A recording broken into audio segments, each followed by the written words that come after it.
Imagine it's the 1930s, or maybe you're in a P.G. Wodehouse story or the latest costume drama, whatever. It's an English country house and we walk into the drawing room and the host greets us, offers us a drink. "What's your poison, old man?" Life hurts and we turn away from it, and we turn away in a myriad of different ways. The Plum Village tradition, Thich Nhat Hanh's outfit, has a great list and go through all the usual suspects: alcohol, drugs, websites, magazines, whatever. Anything we can use to distract ourselves. But they talk in terms of toxins and the collective body. And so this, it's not exactly a euphemism, is it? Why would you describe the alcohol you were about to offer somebody as a poison? It obviously is a poison, potentially. And that's the thing. Toxins, poisons. What's the key thing with them all? Always dosage. How much are we taking? Or is it even right to think about the distractions we use, the displacements from our life, the turning away from our life as it is? Is it a good thing to think about them as poisons? Is it the thing itself? The substance, the activity? Or is it simply how we're using it? To an extent, you can argue this either way. It obviously is how we're using it. But clearly, what's the key thing with, well, anything which is a potential poison, and frankly, most things are a potential poison, is dosage. Take something like vitamin A, absolutely vital to our health. You take too much of vitamin A and you go bright yellow. You take a lot more vitamin A than that and you're dead. It's dosage. Even things we think of as poisons in moderate or minuscule doses, they're harmless. We can tolerate them quite well. So it clearly is a question of how we're using things. Of course, we might suggest that with some things there really is no safe dosage, and that to some extent is due to our physiology and to some extent due to the social circumstances that we find ourselves in. And where we've exceeded any kind of safe dosage, whether that's physiologically or psychologically, we can begin to talk about dependency and addiction, obviously.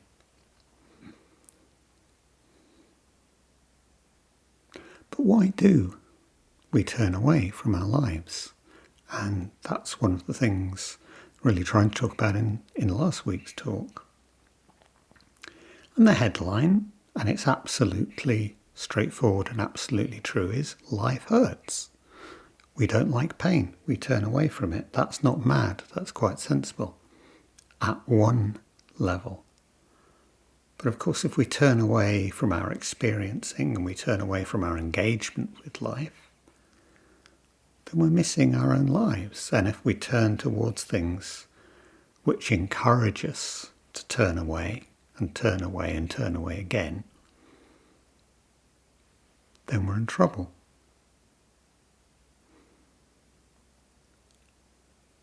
What do we think we're turning towards? I think in one sense it's always the illusion of control.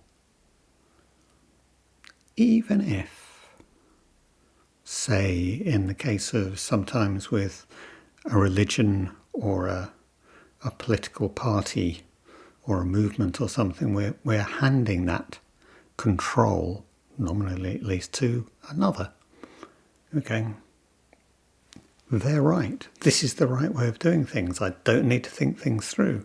I don't need to engage anymore. This is how it is, and this is what I should be doing. And to some extent, well, no, more than some extent, I think that's what's happening, whether we're giving control to the alcohol or to the drug or to the pattern of behaviour or to our gambling or whatever. Life hurts. Why does life hurt? Well, for so many different reasons, but so many of them come back to this sense of who I'm supposed to be, who I think I'm supposed to be. It's less normally physical pain, it's normally pain that begins mentally. And mental pain always shows up in the body, shows up as the body.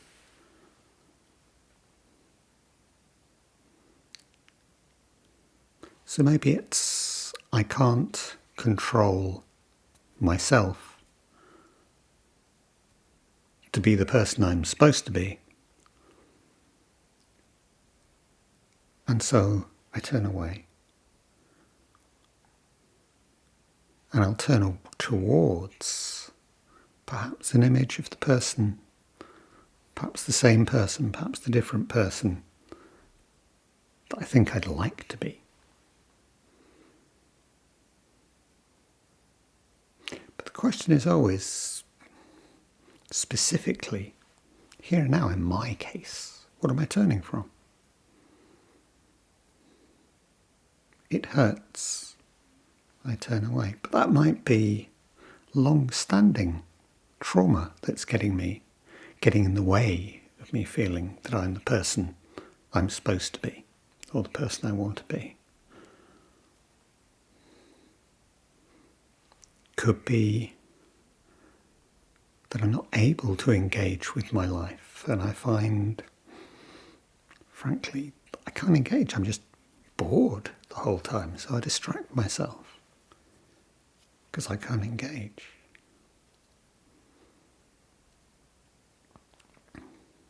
In Diane Rossetto's book, there's a nice case study. It seems really insightful with one of her students. They come home in the evening, I'm assuming from their job. They come home to the family, to their partner and their children. And they open the fridge and they get out a beer. Or they pour themselves a nice big glass of wine. They discuss this with Diane. What's the issue here? Well, I want to be able to enjoy my family. I want to relax. Okay, so you're tense around your family. Why do you think you're tense around your family? And they chat a bit. Well, it's because I always should be relaxed. I always should enjoy them. I should enjoy being with them. And I don't always. And it's okay. That's your requirement. That's the story you're telling.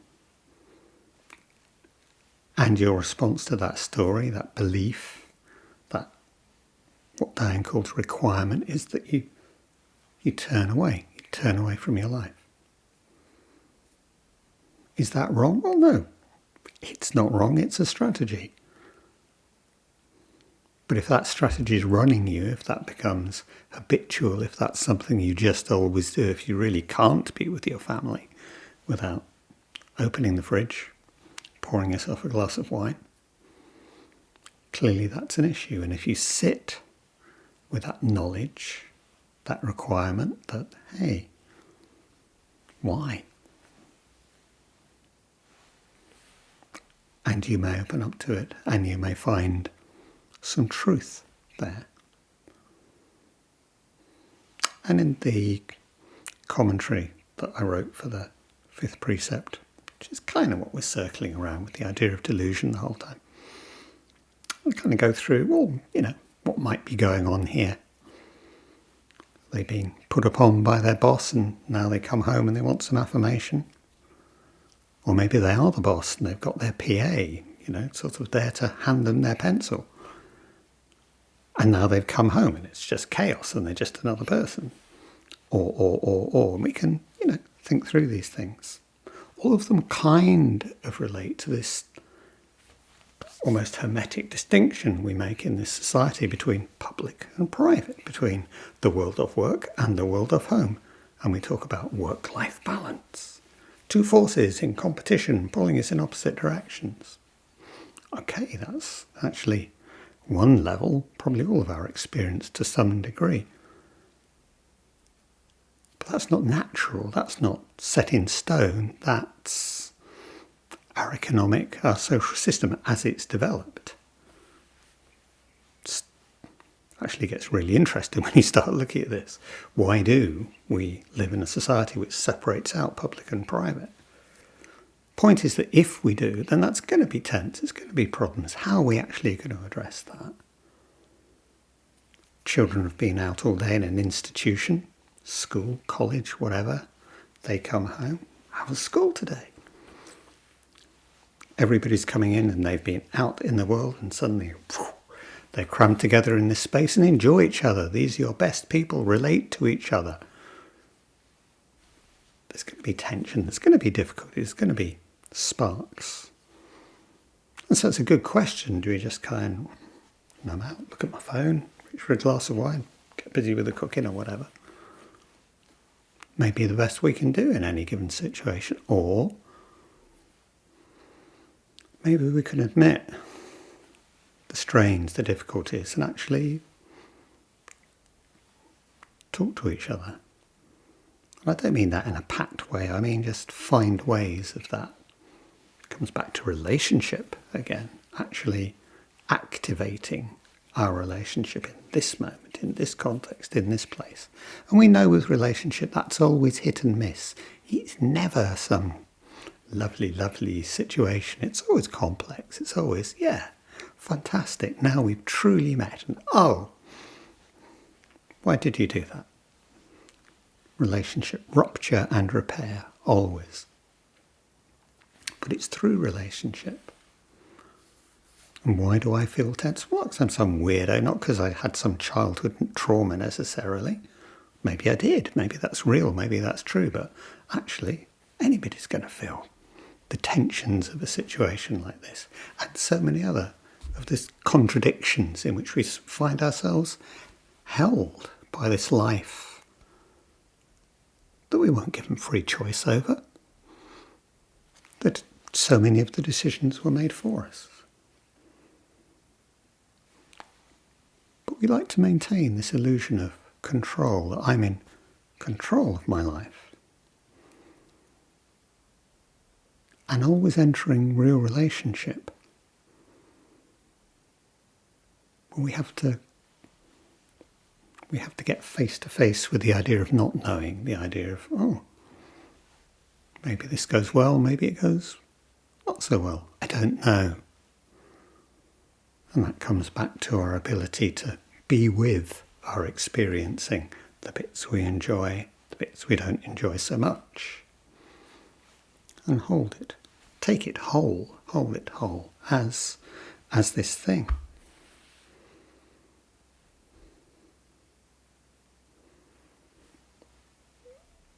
But there's always the question behind this. I mean, I'm saying I or we or whatever.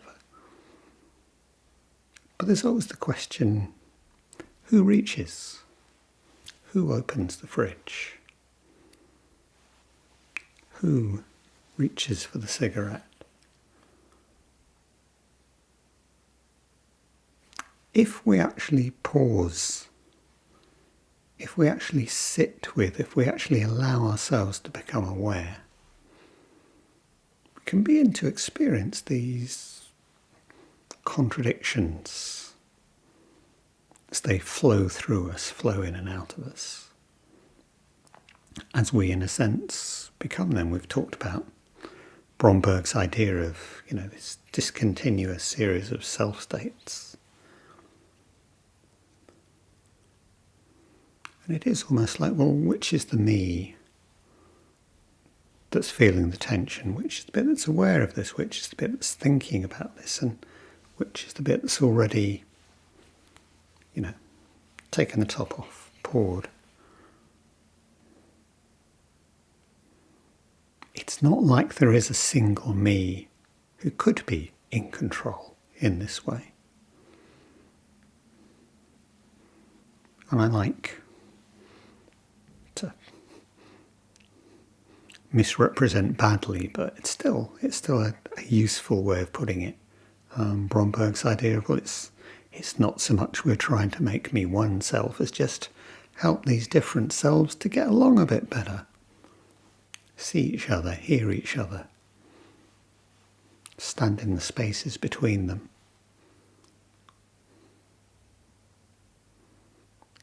And maybe that can allow us to understand a bit better what's going on when I'm reaching or pouring.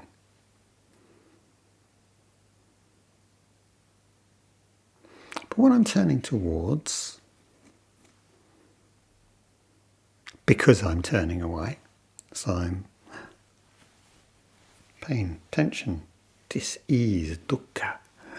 I'm looking for something. Beer, wine, whatever. But I'm looking for something. And this is embodying the something, it's representing the something. And it's what I've turned towards. What is it? Well, I think we can think about this in several different ways. At one level, obviously, it's sensory pleasure. It's kamma, not karma, kamma, sensory pleasure, which is complex in itself. It's part physical, part social. If I take a drag, well, there's all the little rituals around smoking, aren't there? There's how we hold it, how we light it. If we're smoking together, how we light, or bum a cigarette or whatever. It's complex. And then immediately it's out into the world because, although smoking now is quite frowned upon, we still have this wonderful tradition of the whole Hollywood movies. Bogart and Bacall, or, whoever it was. And at a certain level, it remains cool. Or maybe these days more to do with smoking weed and that kind of culture. But of course, behind tobacco, there's a whole industry. Always has been massive. I mean, I used to live in Bristol, and apart from straightforward slavery and the products of that, the other thing that Bristol's prosperity was built on was tobacco.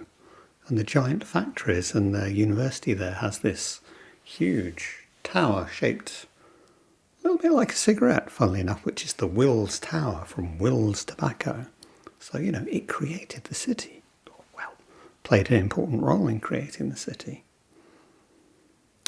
And if we talk about, on the one hand, there's me turning away, and then on the other hand, oh yes, I think I'll turn towards a cigarette which just happens to be there. Well, no, it's there because it's part of a giant industry that involves growing tobacco, usually in the third, involved a lot more, but growing tobacco usually in what we can still just about call the third world, other poorer countries, processing, advertising still, retail, to put that packet of cigarettes there. It's not like I'm just going out into the world and randomly choosing something. It's there for me. It's been put there for me with an image of why it's attractive. Same thing with alcohol, obviously. It's how I let my hair down, how I relax with friends. It's me down the pub with a pint, or sat round the dinner table with a glass of wine and friends. It's images. It's who I'd like to be. It's an alternative. It's a different version of me. And this is partly to do with the real physical pleasures of holding, of tasting, partly to do with the social pleasures of sharing, becoming like the person in the movie, becoming like the person in that classic black and white still, or whatever. Thich Nhat Hanh has this lovely line, and it's a throwaway line, and it's so important. It's just, say, I can't help but do a really naff Thich Nhat Hanh impersonation, but it's, you go to the store, you want to buy a tie. You look at the ties, you think you are choosing the tie. The tie is choosing you. Mystical enlightenment, well, yeah, but it's straightforwardly true. There's a whole industry getting so the tie can choose you. It's not the literal tie that's choosing you, though it goes through the literal tie, or the can of beer, or the cigarettes, or even even the little sachet of weed or cocaine or whatever. Still choosing you out of the availabilities. And if we want to understand our turning towards, there's the turning away and there's the turning towards, we have to understand this big picture. It comes back to this basic point about whether mindfulness is just about me being aware of nothing except what's happening in my body at this moment, or whether it's actually the real sense of mindfulness, which is remembrance, awareness and remembrance of the big picture. And that includes the whole of this. It includes the advertising, the manufacturer, the exploitation that goes with this. And if we want to snort a line of coke or something, well, that involves the drug gangs, the cartels, the machine guns, the rest of it. It's not an isolated thing. It's not kind of me being weak or something. It's part of a whole world system which flows through me, as me, becomes me in this moment. And we're obviously very aware of that for people that we consider idiots, not capable of choosing for themselves. We call them children. We say, no, you can't sell these Alka-Pops, which effectively are selling strong alcohol as Smarties, or you can't sell these strawberry bubblegum flavour vapes because they're clearly marketed at children who can't decide. And the naivety and the stupidity is that we think we can decide.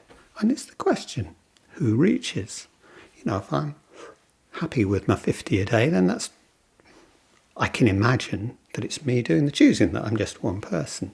If it's my fifth go at giving up, and I've failed each time, clearly I might want to investigate thoroughly this question. Who reaches? Who imagines they choose? The most explicit example of this, of course, is obviously the algorithms that govern, something as straightforward as scrolling. One of the most significant moments in the development of social media, in the broadest sense, was actually the infinite scroll. It used to come as pages and you have to click between a page. Now, news feeds or other feeds, whatever, infinite. Just go on and on and on and on. That simple change apparently multiplied advertising revenue because people, instead of going, I've seen enough, got to the foot of the page now, we're just carrying on and carrying on and carrying on.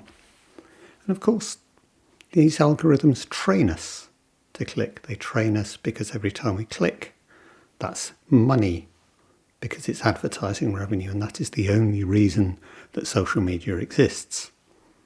We could have done it differently. We could have done it as a social service, but we didn't.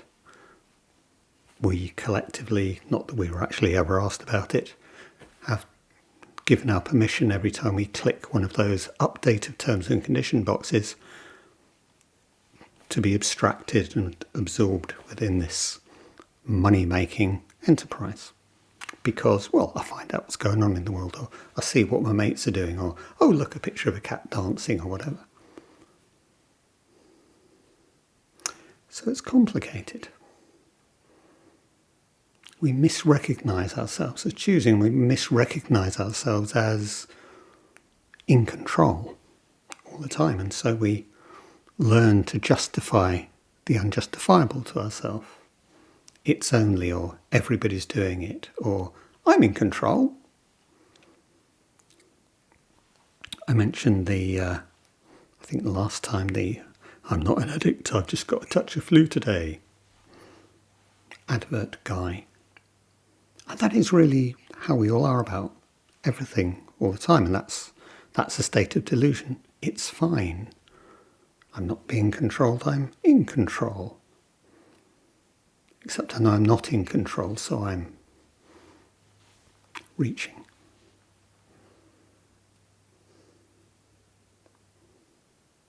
It would be tempting to think that we do that just individually, but my point is, no.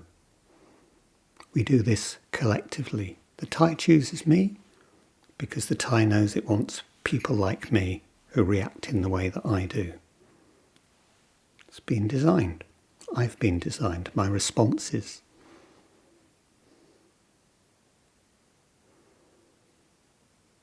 This even extends to a completely collective in a different sense, like the fabulous war on drugs. No doubt about it that addiction is hugely harmful, catastrophically harmful for many people. No doubt that the illegal drugs trade causes immense suffering, immense violence. And yet, of course, the war on drugs hasn't diminished that problem. It's, effectively created it, because by making something illegal, you make research problematic, you make information hard to get to, you criminalise people.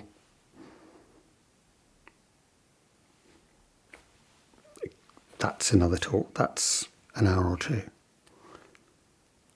But the point is that we imagine, despite all the evidence, and it's a popular definition of madness to keep on doing the same thing and expect different results.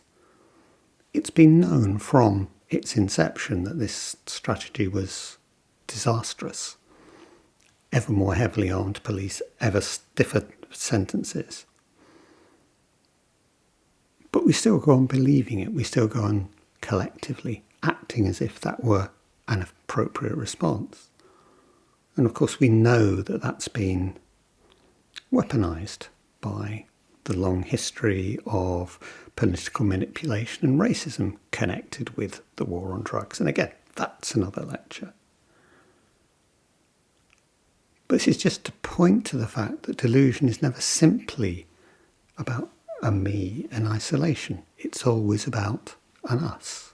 And some of these things are beliefs that I hold consciously, some of the involuntary reflex patterns, some of them are collective delusions about the way which we as a society approach issues, approach problems. It's all fine, we're in control, nearly. All we have to do is bang our heads against the wall a little harder and it will all be all right. And of course it's not. And so we need to think, be open to new possibilities, connect, relate, recognise each other, listen to each other, see where we can go. We need to accept that in our evasions there are consequences for us individually and for us collectively as a society. We need to learn the full context of our evasions. And we learn to understand or question, because I don't think there's any definitive answer here, how the fact that we are not separate from each other and we are not one within ourselves means that in however we want to understand it, we share collective responsibility with each other, for each other. How should that manifest? How can it manifest? That seems to me one of the burning questions of our practice and burning questions for the world.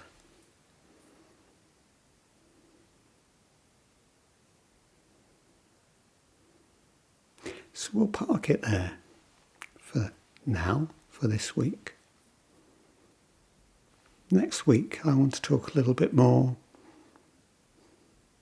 about how we might actually begin to practice concretely with these kind of questions. So hopefully, see you next time.